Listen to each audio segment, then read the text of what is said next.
Non, mais de toute façon, nous, au niveau de l'UNSA, ça fait quand même depuis toujours qu'on demande à ce qu'il y ait une planification pluriannuelle des recrutements. Ça paraît quand même incroyable qu'on ne puisse pas se projeter sur plusieurs années sur le recrutement dans l'éducation nationale, qui est le plus gros employeur dans notre pays, avec un enjeu important, celui de l'école et de l'éducation de tous nos enfants.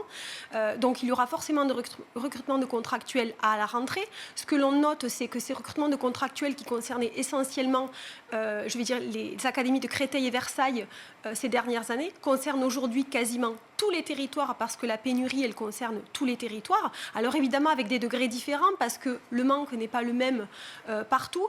Et ce qui est regrettable, c'est qu'il n'y a pas d'analyse plus fine que ça, des disparités entre territoires et du pourquoi, parce que c'est ce qui explique les raisons de la désaffection du métier, pour pouvoir envisager les solutions utiles en temps et en heure. Alors évidemment, en plus, l'accueil des contractuels, on sait très bien dans quelles conditions ils se font.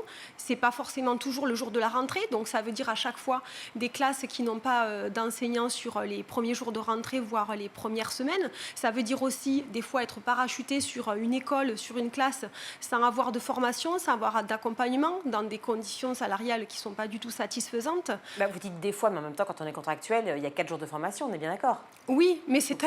Donc 4 jours de formation, c'est presque pas de rien. formation. Mais tout à fait, complètement.